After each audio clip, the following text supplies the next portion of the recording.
गायी भरल्यानंतर गायी गाभण राहिली की नाही हे आपण 12 तासाच्या आत आपण ओळखू शकतो. 3 महिने वाट बघायची गरज नाही मित्रांनो. आपल्याला 12 तासात समजणार आहे की गायी गाभण राहिली की खाली.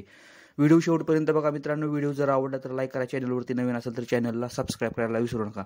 नमस्कार मित्रांनो, शेतकरी आणि टेक्नॉलॉजी आपल्या यूट्यूब चॅनलमध्ये स्वागत आहे. मित्रांनो, गायी भरल्यानंतर गायीचा सूट बघून आपण गायी ओळखू शकतो की गायी गाभण राहिली की नाही. मित्रांनो, गायी भरल्यानंतर 12 तासानंतर ज्या टायमिंगला गाय खाली बसते ना मित्रांनो, ज्या टायमिंगला खाली बसते त्या टायमिंगला लक्षात ठेवायचं, गायीच्या पाठीमागून एक सूट पडत असतो गर्भाशयातून. तो सूट बघून मित्रांनो आपण ओळखू शकतो की गायी गाभण राहिली की नाही. मित्रांनो, कशा प्रकारे ओळखायचं आहे की गायी बसल्यानंतर ज्या टायमिंगला सूट बाहेर येतो ना, तो जर सूट एकदम घट्ट जर असेल ना मित्रांनो, तर लक्षात ठेवायचं की आपली गायी गाभण आहे. आणि ज्या टायमिंगला सूट पातळ असेल आणि त्या सूटमध्ये जर व्हाईट स्पॉट किंवा पिवळ्या कलरचे जर सूट असेल ना मित्रांनो, लक्षात ठेवायचं गायीच्या गर्भाशयात इन्फेक्शन आहे, गाय खाली राहिली.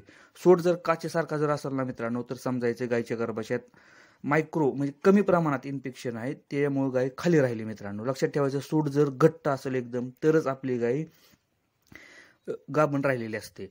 आणि लक्षात ठेवायचं काय काय गायी सूट टाकत नाही त्या टायमिंगला सुद्धा आपली गाय गाभण राहिलेली असते. गायीच्या गर्भाशयातून येणारा सूट हा 12 तासानंतर ज्या टायमिंगला येतो ना मित्रांनो बाहेर, त्या टायमिंगला 1 मिनिटात आपल्याला समजतं की गाय गाभण राहिली की नाही. ते सूट जर पिवळ्या कलरचा, पांढऱ्या कलरचा किंवा त्या सूटमध्ये जर व्हाईट स्पॉट असतील ना, तर आपल्या गायीच्या गर्भाशयात इन्फेक्शन आहे आणि गाय खाली. लक्षात ठेवायचं मित्रांनो. त्यासाठी लगेच पिशवी साफ करून घ्यायची, 3 महिन्याची वाट बघायची नाही. मित्रांनो, अशा प्रकारे आपण 1 मिनिटात आपण गायी ओळखू शकतो की गायी गाभण राहिली की नाही. व्हिडिओ जर आवडला तर लाईक करा. चॅनलवरती नवीन असेल तर चॅनलला सबस्क्राईब करायला विसरू नका. धन्यवाद.